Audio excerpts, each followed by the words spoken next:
finance bros are lining up to get filler. Is that true? Yes. You offer procedures such as Holtox, Yes. Scrotox, and Hangtox. If we're looking at who comes to see you predominantly, can you character profile what sort of a man comes to you for this? I actually can't think of another person who does girth enhancement to my standard. Do you think that we, in general, let's talk about gay men, do you think that we have a warped idea of the average size? I have patients who come in who get 60 syringes their first time if they want to go big. And a lot of those patients will keep coming back. I have patients who are well over 100 syringes and they got nice big balls now. We can't not talk about body dysmorphia. You must see a lot of men that come in and think they have a small and you go, your is completely normal and average. I don't think you need to worry about that. Sorry to interrupt. Just a quick one. I know that we're getting to the good bit, but if you aren't subscribed to this YouTube channel and you want to show your support, please can you subscribe? It takes a couple of seconds and it really helps keep these conversations going. Now back to the show. Chris, thank you so much for joining me. Well, my pleasure. This is a subject which I feel, I mean, let's just cut the crap. Enlargement is something a lot of men would be ashamed to talk about. Yeah, I think that's changing a lot now. I think that with more press and social exposure, I think the stigma is breaking down. I always compare it a lot to women in the early 2000s when it came to breast augmentation. And I feel like that's kind of like the similar trend that we're seeing now. So I read a quote online. I think this was a newspaper, or I read an article, and the quote was, "Finance bros are lining up to get filler." Is that true? Yes. So it's, in my practice, it's a diverse group of individuals that come in, but you definitely have more categories of, if you will, of men that come through. And I do notice that amongst men who work in finance, they tend to have similar attributes. They're competitive by nature, and they want to win. And, they compare a lot amongst each other. It's not just, it's their homes, their girlfriends, their wives, where they travel on vacation. And so their bulges and their junk are no different to that. Obviously, it's a lot of subtext, right? It's kind of not necessarily per se whipping it out in front of, your friends. But it's kind of like, what are you rocking with? And I guess what are the girls you're sleeping with talking about amongst each other?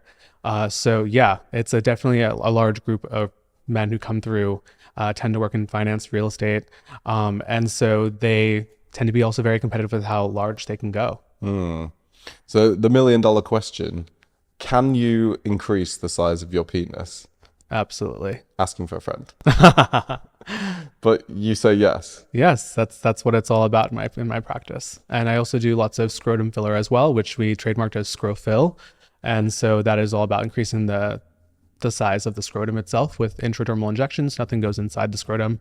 And so the combination of the two is really a huge, popular treatment in my practice. It's actually the bulk of my work. Okay. And so it's that combination is what really gives guys that bigger bulge. And how long have you been, when you say it's the bulk of your work, there's going to be so many innuendos, aren't there? when it's the bulk of your work, since when has it been the majority of your work?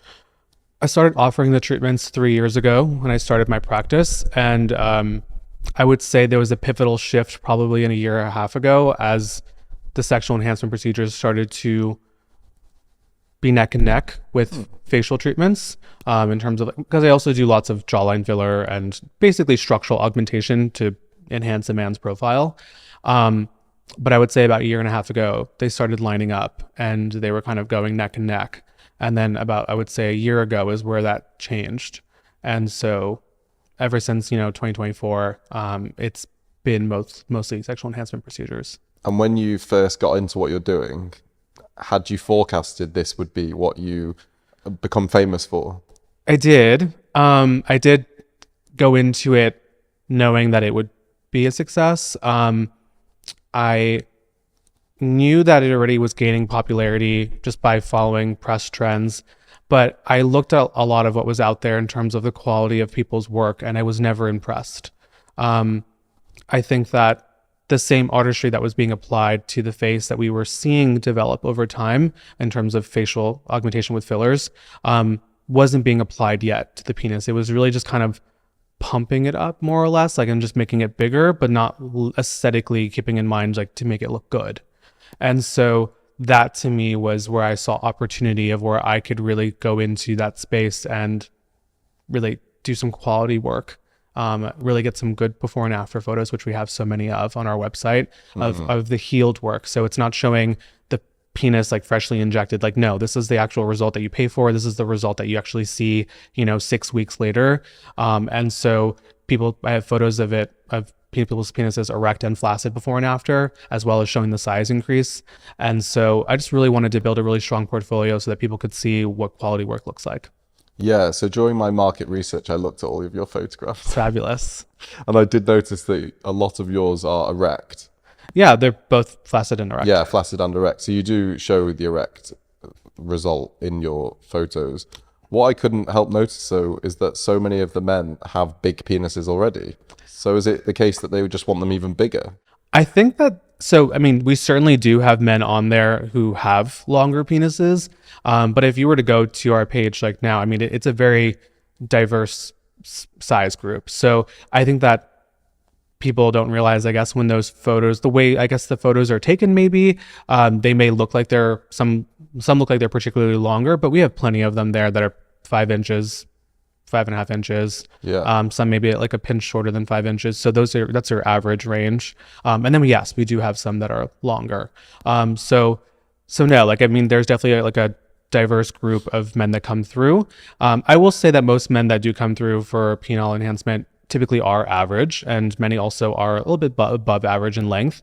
You don't see so many men coming in who are a lot shorter in length. Typically it's a little bit more challenging for them to achieve a lot more girth because they're limited with how much surface area they have to fill. But we can still give them a good modest increase in size that can make them happy. But yeah, you have plenty of men who are average and above average that still want more. Yeah.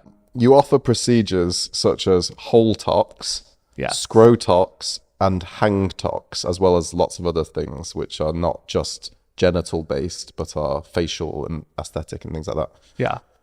In terms of your facial treatments, which we'll talk less about, but you do them. I do. Jaw and chin filler.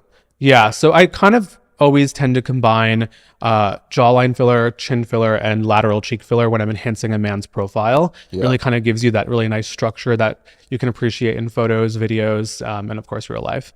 And a lot of men do it who may or may not already have good facial structure, but increases their confidence in dating, in the workplace. So it's pretty, it's a very rewarding treatment for a lot of men, lasts quite a while. And depending on what their budget is, it's, something that could be relatively affordable when you're talking about aesthetics in general. And then, or it could be financed. So it gives people options. So you said that, let's go back to penis filler. Yeah. So you said that this is a very popular procedure. It is. And if we're looking at who comes to see you predominantly, can you character profile what sort of a man comes to you for this?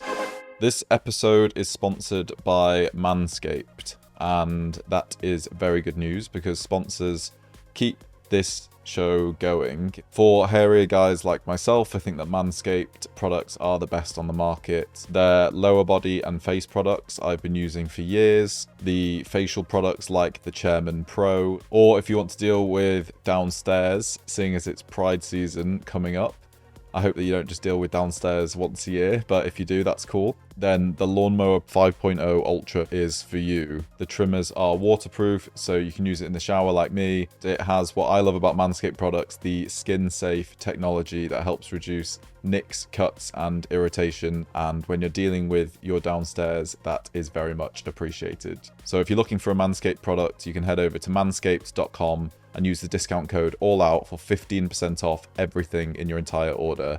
Happy trimming. Can you character profile what sort of a man comes to you for this?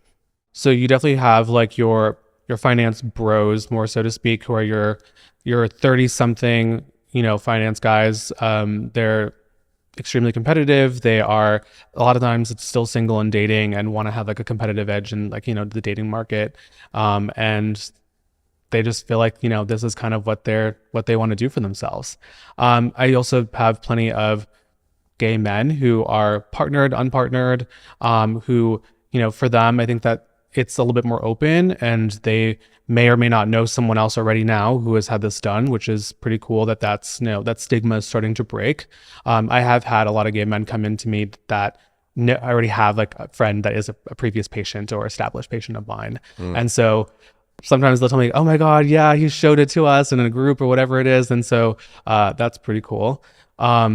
People think that a lot of times that like my main demographic like must be like adult entertainers, like porn stars, and that's just not the case. Like I definitely have a good amount of them, and that's what you'll see on social, because for obvious reasons, like they are used to having their junk exposed. So it works out pretty well for like a social collaboration, but that's definitely not like the demographic that I see every day. And then I do have a lot more older men coming in now, men who are in their 50s, men who are either like recently divorced, who are looking to get back into the game, men who are married and they're kind of reinventing their marriage.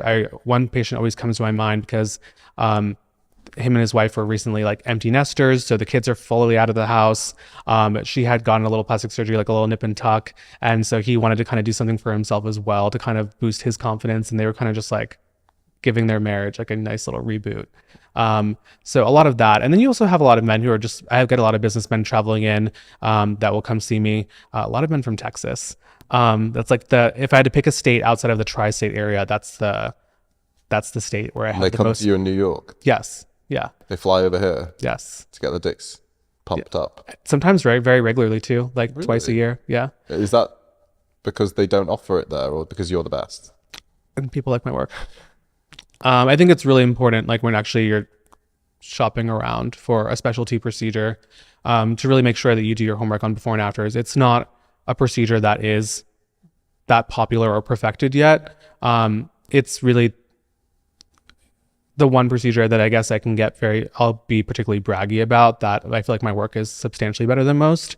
When it comes to other, like, jawline filler, chin filler, cheek filler, I like my work. I think it's impressive, but I can't say that there's like other people that are not impressive. I actually can't think of another person who does girth enhancement to my standard.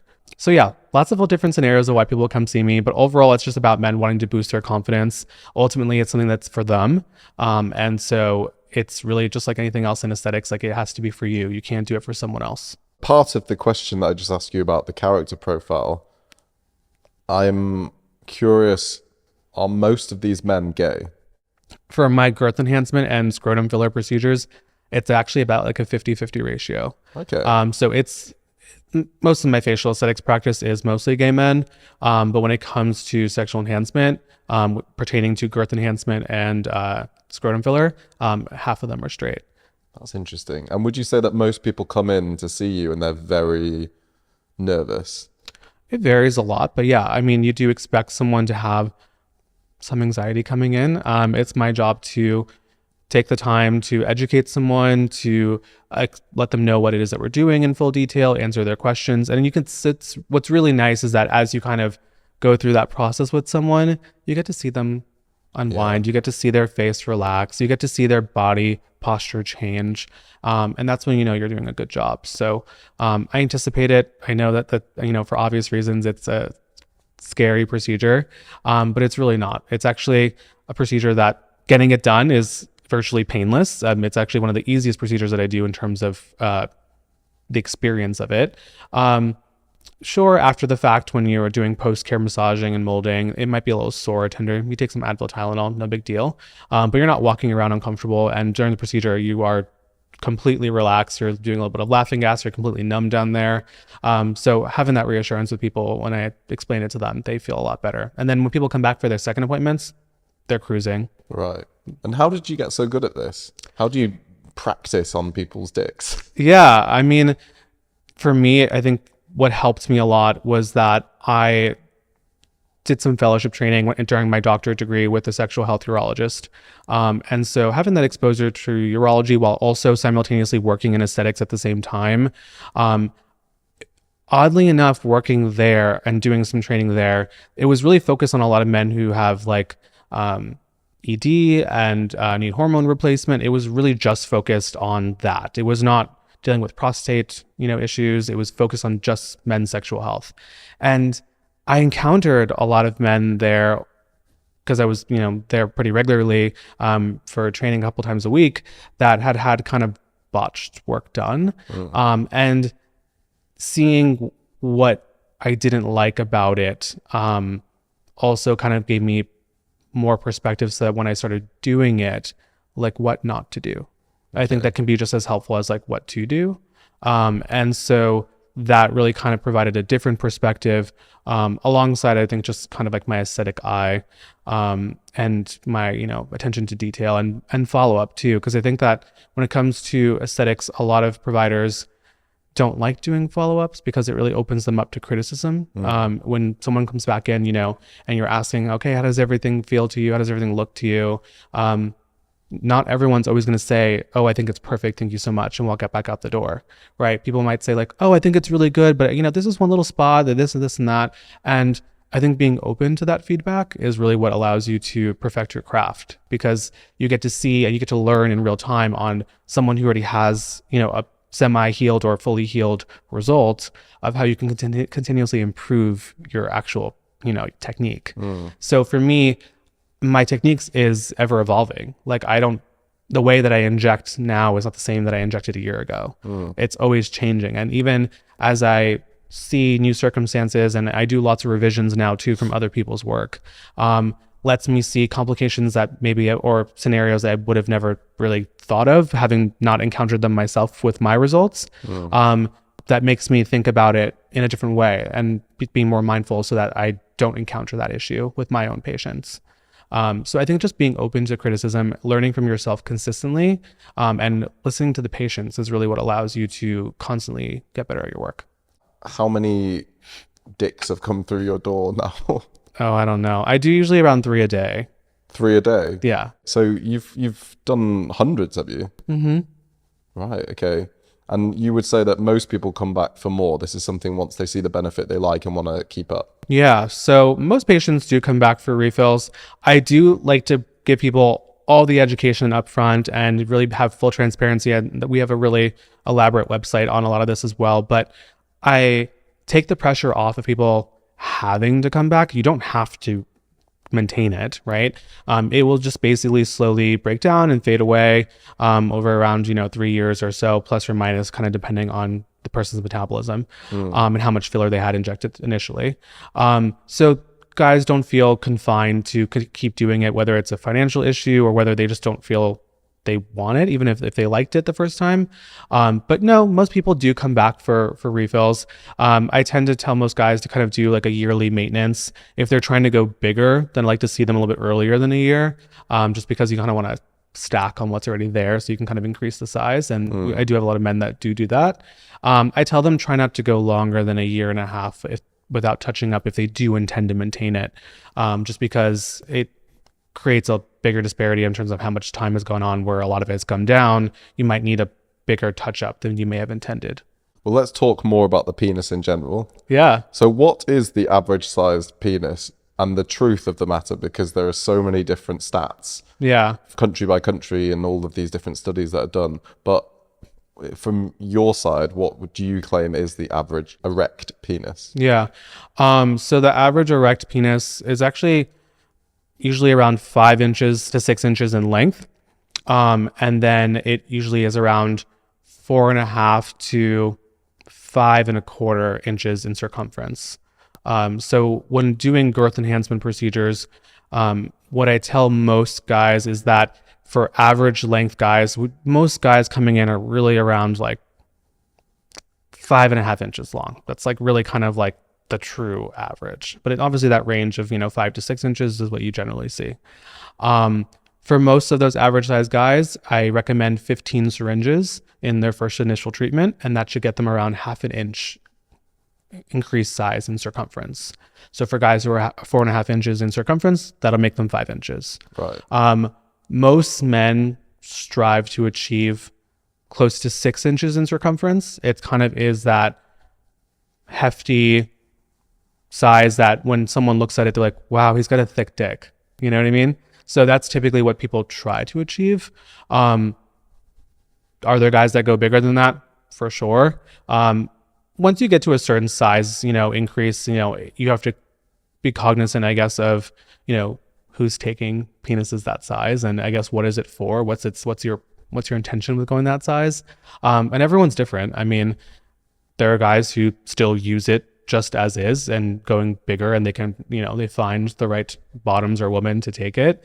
And there are other guys who it's just more kind of like a personal thing for them to want it. A lot of times guys like that also maybe bottoms themselves and just like being like a hung bottom type. Okay. And it could be like a lot of fetish things involved with that. But most guys are keeping it average and just a little bit more, fullness to it. And they kind of go for that goal of around 6 inches in circumference. But you can't change the length. You can't change the erect length. You can change the flaccid length. Okay. So flaccid length is, most men identify being what's called a grower, or 80% of them of men typically say that they are growers, meaning that their penis is quite smaller when they are flaccid, and they see a quite significant increase when they're erect, versus the 20% of men who say that they're showers, meaning they kind of usually walk out on like full display, and they basically just get hard, but there's not like a huge size difference. So having filler in your penis when you are flaccid prevents a lot of that retraction. So they tend to be more on display at that point. So you can change flaccid length, Okay. but just not the erectile tissue. So in your opinion, there is no safe way to increase length of the penis? Safe, I would say, like there is a procedure that you can cut the ligament that suspends the penis to potentially make the penis longer.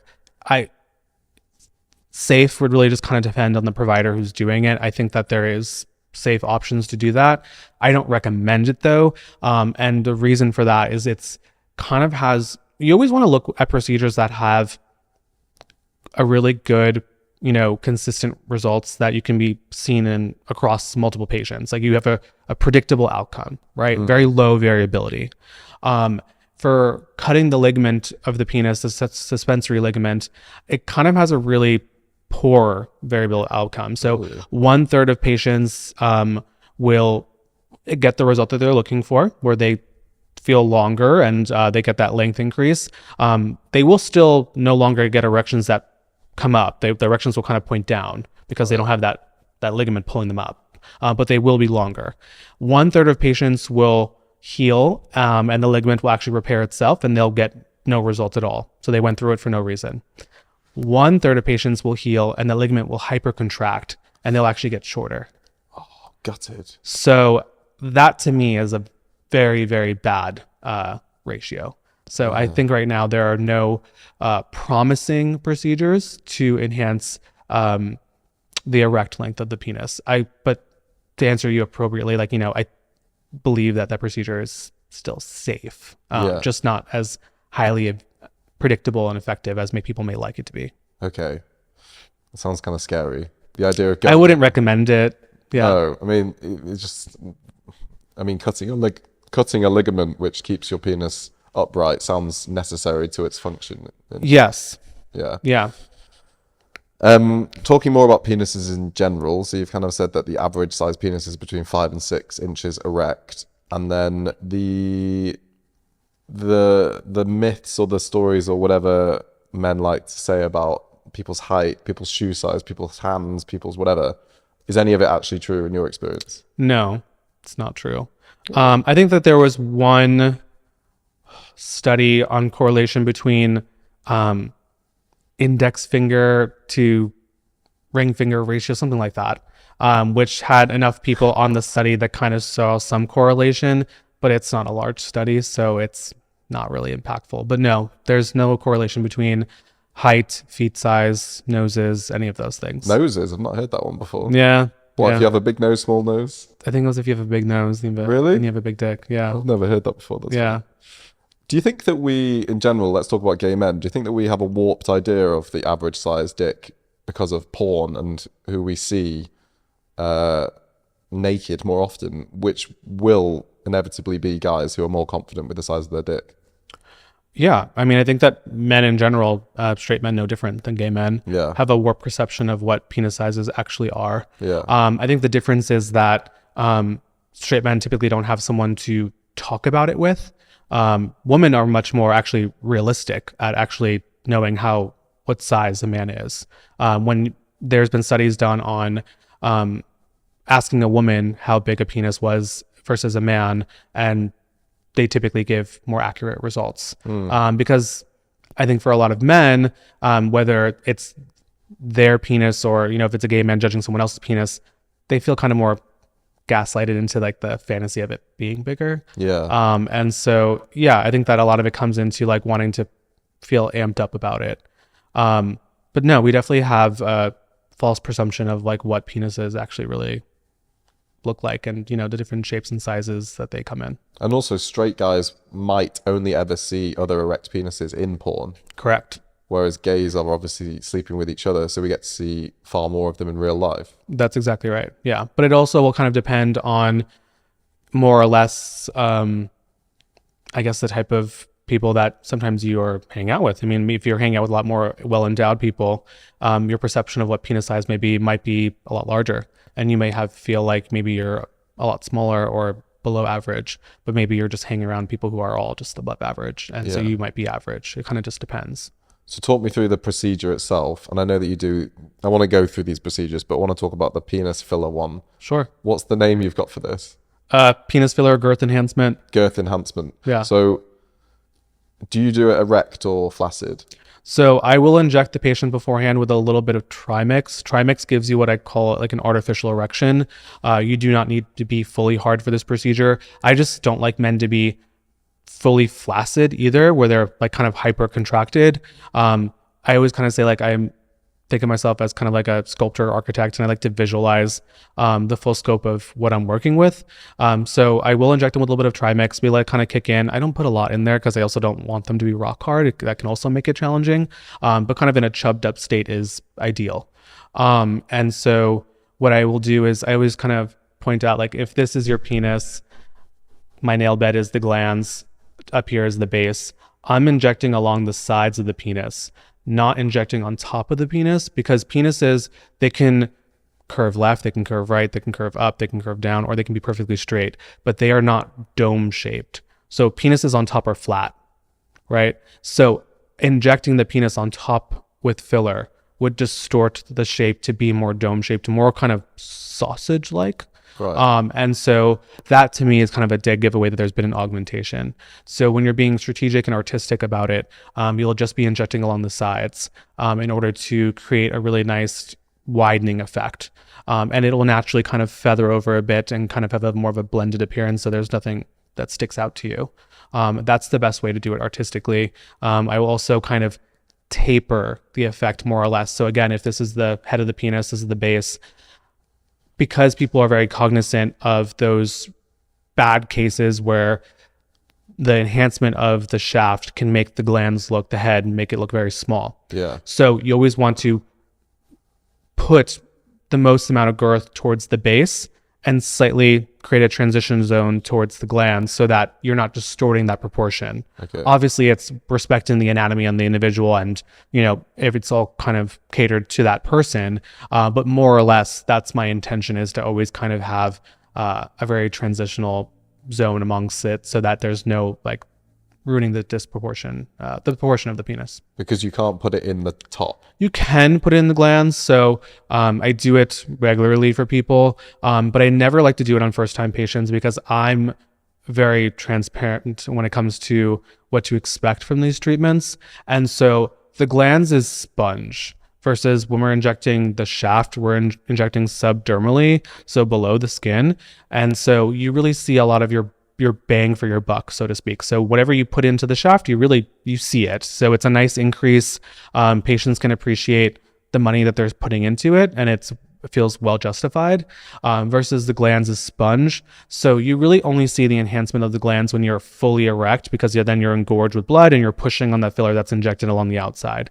Even then, it's very subtle, and I'm still putting quite a bit of filler in there to get that subtle result. So I never like someone who is first getting this done, who, it's their hard-earned money and I want to respect it, to feel like they paid a lot of money for something that wasn't as impactful as they would like. Okay. So I do offer it. I will do it on someone if they understand and they demonstrate that understanding, that it's not going to be a very impactful result. But yes, it's safe.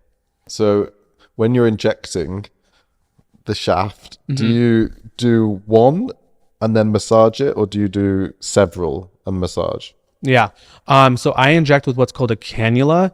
A cannula looks like a needle, but it's blunt tipped, meaning that it's not sharp. So you can actually bounce it off your hand. Okay. It won't cut you.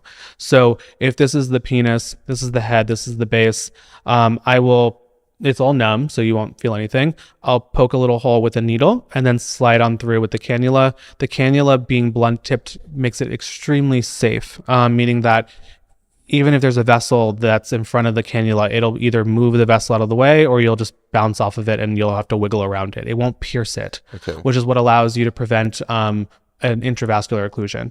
And then do you have to massage it? I'll mold it right after I'm done with the procedure. So I'll mold it into place. I'll educate the patient how to continuously keep molding it. I tell them after 24 or 48 hours, they will be massaging their penis for 15 minutes a day minimum for 3 weeks until they see me for their follow-up in 3 weeks. And that's when I will let them know that they can discontinue massaging if I see that it's appropriate to stop. And can you have sex straight after? No. So I like to say 3 days of no hot tubs, no pools, no saunas. That's like all infection control. No masturbating, no sex for 3 days. After the 3 days, you're good. The ports are all fully closed. So the risk for infection is, at that point is not there. Masturbating can resume after 3 days. And as long as you're still doing your massages, that masturbating does not count as the massage because it's a totally different mechanism of how you're moving your penis. Sex, typically, you are fine to do it after 3 days in terms of like, you're not going to get an infection or anything like that. But I just don't think that it's practical. Most guys typically wait around 7 to 10 days if they have a partner to have sex.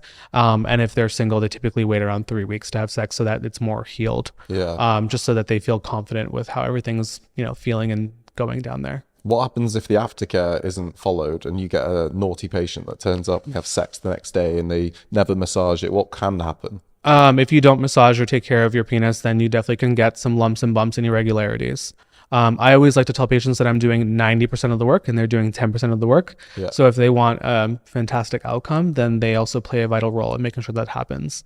In my clinic, there's a lot of education involved. I don't rush this procedure. I make sure there's ample time during the appointment to make sure that I'm educating you as well for, before the procedure and as well as after the procedure. We also text patients the post-care instructions as well as a video of how to actually do the massages in case they forget. So really giving people all the tools that they need to succeed with it. Over time, you learn from your experiences with patients, and just like I learned from my experiences with myself and my own injection techniques, I'm learning how to always make sure that my messaging regards to post-care is being conveyed and being received appropriately, and how to monitor to see if a patient actually really does understand it or not. That over time has helped me to have consistently higher and higher success rates of patients being able to perform their post-care appropriately. So in terms of the actual inch increase that you can get on a flaccid penis, not the girth that we're talking about, which is the main point people get this when it's erect, but in its flaccid state, what's the difference in the way it looks? Depends on the person. It'll look thicker, it'll look a bit longer, can look very, very natural depending on, I guess, how much product is utilized. I always tell people, like, for guys who are particularly nervous about it looking natural or unnatural, your first treatment is never going to make this look unnatural. I can't put enough product in you on the first treatment to make you look bad. Yeah. It'll have to heal, yes, like you will be swollen and you have to just go through the time that you need to make sure that this looks good. That'll take a bit. But once you're all healed up, like with a first time treatment, you're never going to look unnatural. It just depends on people who want to continuously go bigger. I will always kind of call out when I feel like they are, going to head into a territory that will make them a little bit more, unnatural and might be more detectable. Some guys initially care about that and they want to avoid that. So they respect when I tell them that they're approaching that territory. Other guys either don't care because they signed up right away and they want to be able to always go bigger. And then some guys, they change their mind and they decide that they don't care if they look a little bit unnatural. They just like want to go a bit bigger. And for people that don't understand the science behind it or what's happening, you can understand how the idea of how much a penis contracts based on temperature or how turned on you are or whatever. Personally, I'm like, where's the filler going when the penis contracts? Does it just clump together or does it go into the body? Well, where's it moving to and how does it stay so smooth? Do you know what I mean? Yeah, I think actually it's kind of the opposite of what you're saying, is that it's actually it just stays exactly where it is. Right. And so that's actually why you have that modulation. That's what's actually preventing that retraction, is because the filler is not going anywhere. Okay. So instead of you retracting back, you are just stuck because of that filler. Yeah. So that's one of the great things about it, is that because it's able to just keep you in place, is what causes that that lack of retraction that makes you longer when you're flaccid. Yeah. Yeah. So talking about what you do to the scrotum as well. Yeah. And are straight people as bothered about their scrotum? So the way that scrotum filler, or my trademark name ScroFill, started was actually with a patient of mine who I already had seen for girth enhancement, I think probably at that point like 3 times. And he was on testosterone replacement. And so he was always kind of insecure about the fact that he felt like he was very confident with his penis before and after girth enhancement, but was becoming less confident with his size of his scrotum because he was experiencing what's called testicular atrophy, which is very common amongst guys who are on testosterone replacement or, self-injected steroids. They can experience that. And so I had another patient who had this procedure done elsewhere. I don't know where. It wasn't very popular. And so he wanted me to kind of touch him up there and add a bit more. And so noticing that it was an intradermal injection and it was very simple, that's kind of how I saw like there's a need for this. And so initially, the need was really just fulfilling a lot of those guys who experienced testicular atrophy, and then quickly changed to, of course, a lot of guys who also, yes, still guys who have testicular atrophy, but also a lot of guys who just want bigger balls. Yeah. And so a lot of guys now will combine it with girth enhancement. Some guys just come in for the scrotum filler on its own. And so it's a really nice, safe, effective treatment that just allows people to enhance their scrotum.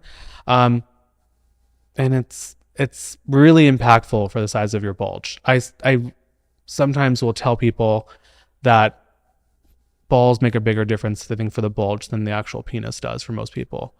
Just because it tends to be the part that really pushes out. Yeah. So when guys are looking to kind of enhance their bulge more so than just trying to have a bigger dick, like they're just trying to fill out their underwear better, maybe for the locker room, because everyone does this for different reasons. Some guys feel like they want to be better in the bedroom and have that better appearance down there. Other guys, it's more of just that bulge in the locker room. Some guys want to show it off in the locker room or a nude beach. It really just kind of depends. So when it comes to enhancing the actual just bulge, scrotum filler, I feel like it definitely takes the cake with that. And what is Holtox? So Holtox is a trademark name for anal Botox. My pitch is that I did not invent anal Botox. I used to work for a proctologist, and so we would do anal Botox on patients post-surgery to help them recover with chronic anal fissures before we wanted to try surgery. And so that's where I learned how to do it. There's a lot of literature on its efficacy for chronic anal fissures as well as anal spasms regarding post-surgical treatment. There's been literature on its efficacy for helping to improve the healing of hemorrhoids. Essentially what the Botox is what it's doing is that it's helping to relax those sphincter muscles so that they get more blood flow. They relieve the spasming that can happen when they are injured. Most of the Botox is going to be going into what's called the internal sphincter. That muscle is what we call involuntary smooth muscle. You do not have active control over your internal sphincter. It's not the muscle that you tell yourself to clench when you want to stop yourself from shitting.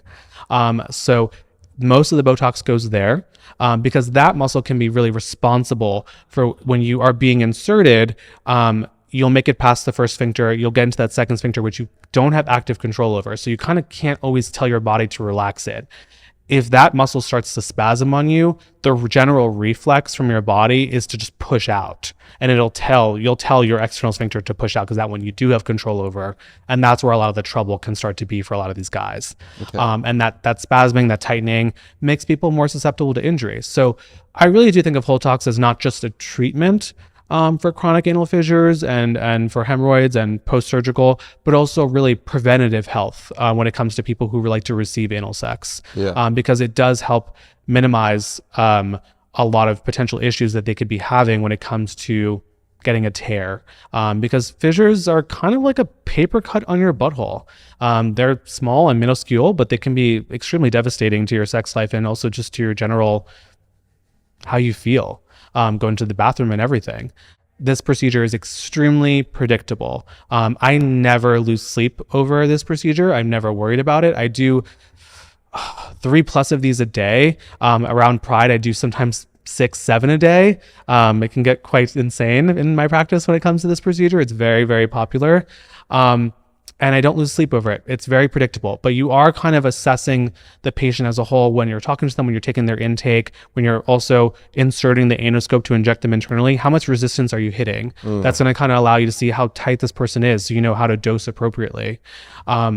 If a guy is really young and fit, he's going to need more Botox than someone who might be a lot older, who might do a lot less Botox on. It's going to change in terms of how bulky that muscle is. Very muscular guys who like to lift a lot of weights tend to be very tight down there because you don't realize it, but when you are doing these deep squats and you're doing these lunges and everything, you're clenching your butthole. And so it is engaged. You're kind of doing Kegels the whole time, which can make you very tight and much more susceptible to a lot of things like hemorrhoids and fissures. If we talk about penis filler, the benefits you see to people's lives from girth enhancement and ScroFill, what was it called? ScroFill, scrotum filler. Yeah, the benefits to people's lives you see. What do people say to you? It's a huge confidence booster. I mean, whether it's going to be in the bedroom or the locker room, or whether it's going to be just the way that you fit in your clothes, guys, they love it. I mean, it's really not that different, I think, than how a lot of women have perceived getting breast implants. I really do make the comparison quite a bit when I talk to people, because for quite a while, women have had the option of being able to have these options available to them to modify their aesthetic. And this is kind of now really a great opportunity for a lot of men to be able to feel like they can empower themselves. And yeah, it changes their sex lives, or it changes their interpersonal lives. So a lot of guys will tell me, like, just a matter of them being on the beach with their friends and their Speedos, like how it changes like their confidence just in that, even if no one's seeing it. Yeah. So it's a huge deal for a lot of these guys. And does anyone get the filler and then go, I don't like this, I want this dissolved? I've had one patient in 3 years. Really? Mm-hmm. Wow. And are you able to say what the complaint was? For him, I think it just was a kind of the same reason I guess he came in for, where it really didn't really align with what he was looking for. And initially he was looking for a confidence boost, and he kind of felt like, yeah, it's bigger, but ultimately it doesn't change his actual penis entirely. And so I guess ultimately he's just someone who really didn't get what he wanted from it. And so I just dissolved the whole thing for him, and it was all fine. So but that was an interesting experience for me too, because I'm used to dissolving a lot of other people's work and fixing it. So it was interesting for me to kind of go through that experience of having someone who ultimately decided that they did not want to continue the process of, having this. But I think that's one of the great things about aesthetics, is that you learn every day. And just because you need to modify something or reverse something, it's not the end of the world. So I think ultimately most guys like the fact that they have done this, and always tend to find ways of making it part of their routine to keep up with it, or, have fun and go bigger with it. Or at the very least, just enjoy the ride while they have it. And, if they can't afford to kind of keep doing it, or don't want to spend the money to keep doing it, at least they kind of felt like they had a fun time with it. I guess we can't not talk about body dysmorphia, and the fact that a lot of people, especially going back to the earlier point of knowing what the average size penis is, and maybe that's being distorted due to porn or exposure to larger penises, is that you must see a lot of men that come in and think they have a small penis, and you go, your penis is completely normal and average. I don't think you need to worry about that. Yeah. I always like to make sure that people understand what body dysmorphia is. For most men coming in having some sort of skewed complex of the reality of the size of their penis is not body dysmorphia. That is just kind of because when you have that conversation and you reorient and educate your patient, a normal person is receptive to that and they understand, and they demonstrate understanding through verbalizing it back to you, and you can tell that they understand what it is that you're describing to them. That's a normal, healthy person who just needed to be educated and reassured, and that's most people who come through my practice. Now, body dysmorphia is when you are unable to reorient someone and they are not receptive to education, or they are unable to, even if they are receptive, are unable to verbalize that back and demonstrate capacity and understanding and be able to verbalize the reality of the situation. It's not common it's not as common as you would think, real body dysmorphia. Obviously, people having low confidence or people having a really false perception of what their penis is very common. That's what we're talking about. But when you actually educate them, reorient them, and just answer their questions, and for them to be able to kind of lean on you in a way to kind of feel comfortable and open up about it, they get it. They do get it. But I had a patient who was, and this falls perfectly in line with what we typically see in men with body dysmorphia. He was a bodybuilder, and came in, and right away when he pulled out his penis, I could tell that there was a lot going on that was not right. So I did a lot of asking of questions in terms of what he's done to it, and learned that he liked to excessively pump his penis with a penis pump.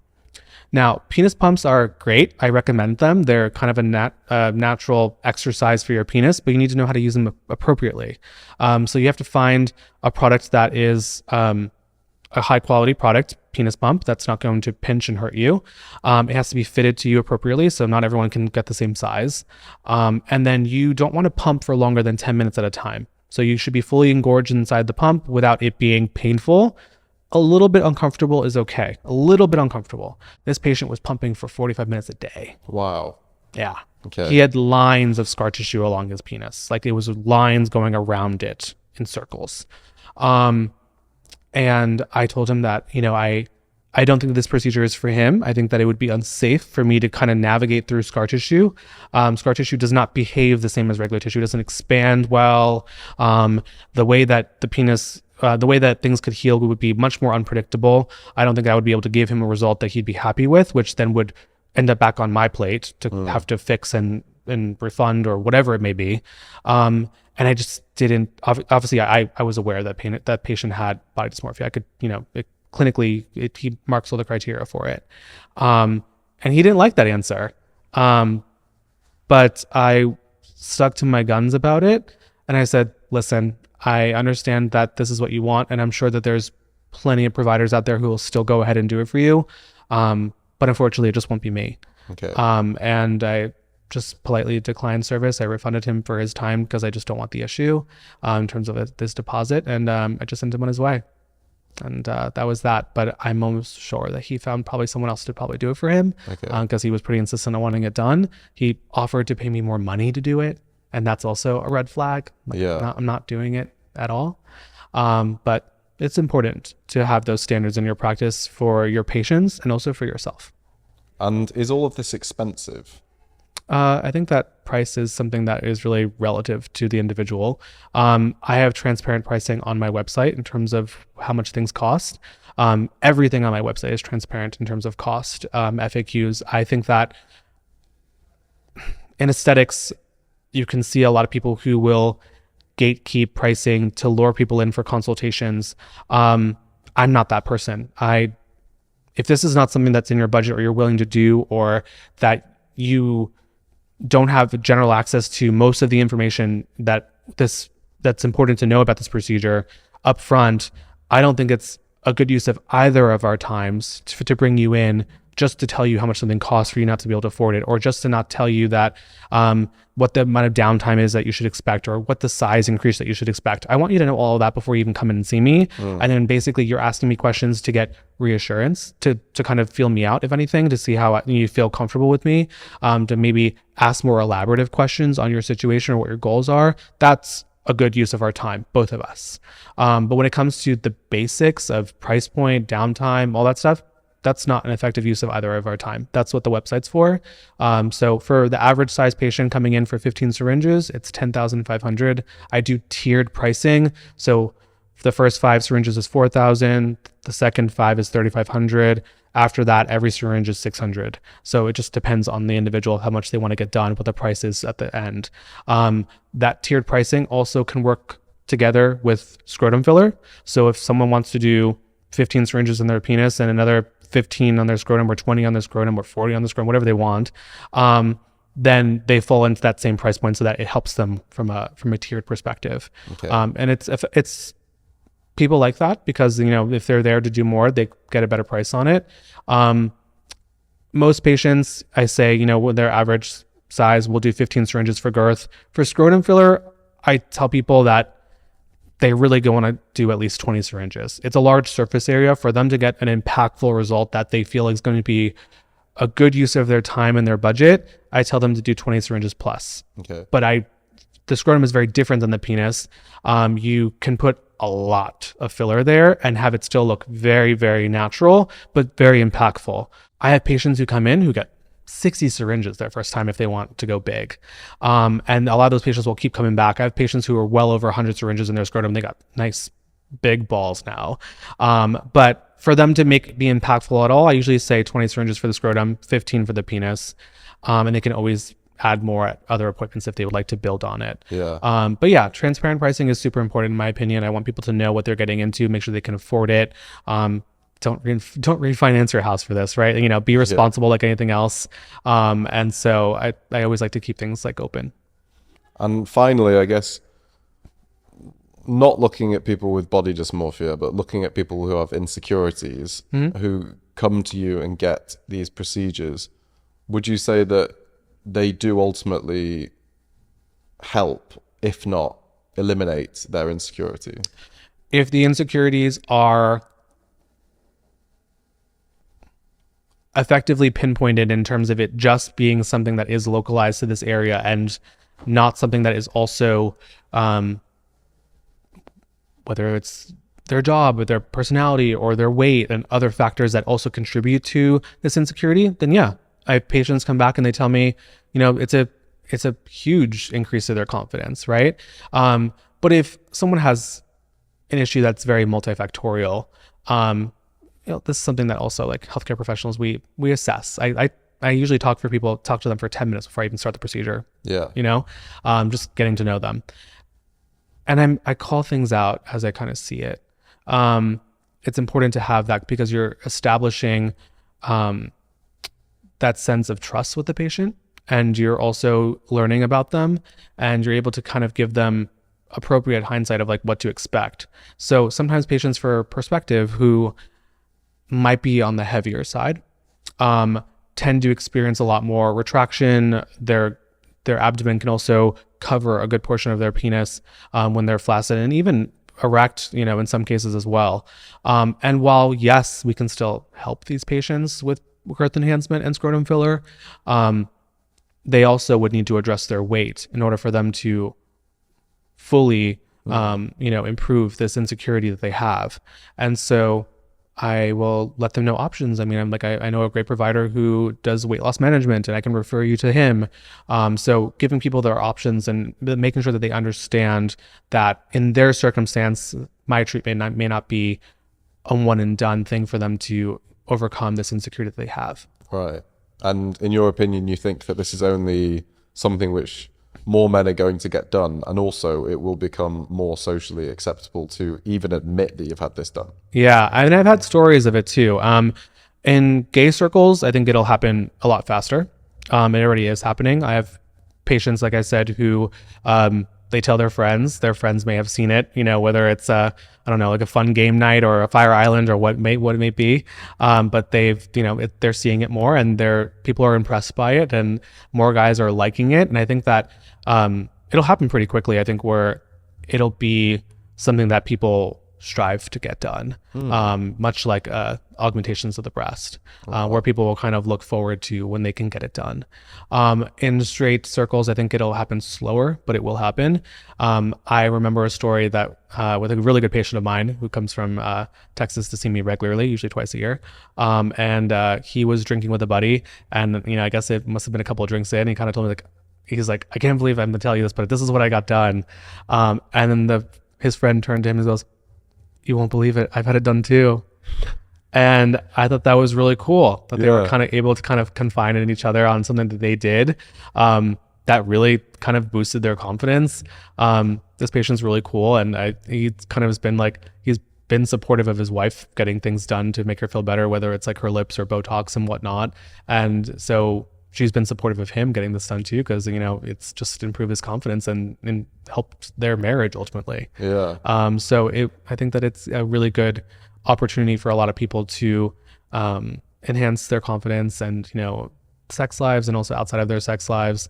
It really just kind of depends on where their life is at. Okay. Yeah, it's interesting. I mean, it's definitely something which has been probably quite taboo to talk about.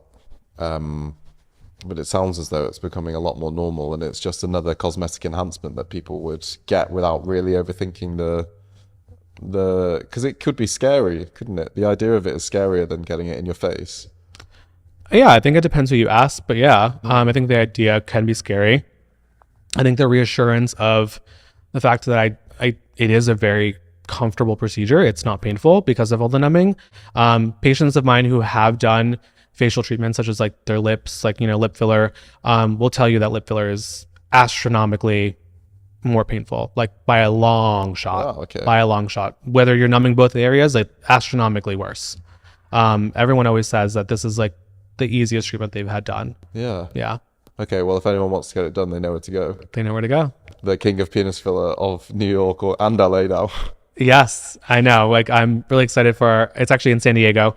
Our San Diego office I think it's already, I'm going out there for the first time in April, and it's like fully booked. And so I'm excited to get out there and see what opportunities come up. I feel like it would be a very interesting visit for me to come to your clinic and actually see you working in progress. Yeah.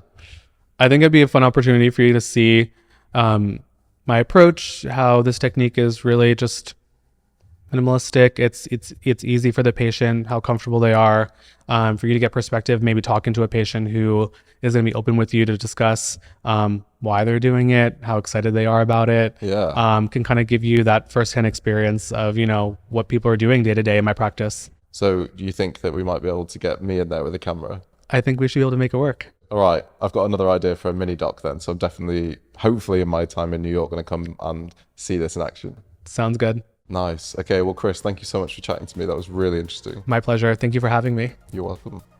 Just before you go, remember this episode is sponsored by Manscaped, and we love sponsors because they mean the show can keep on going.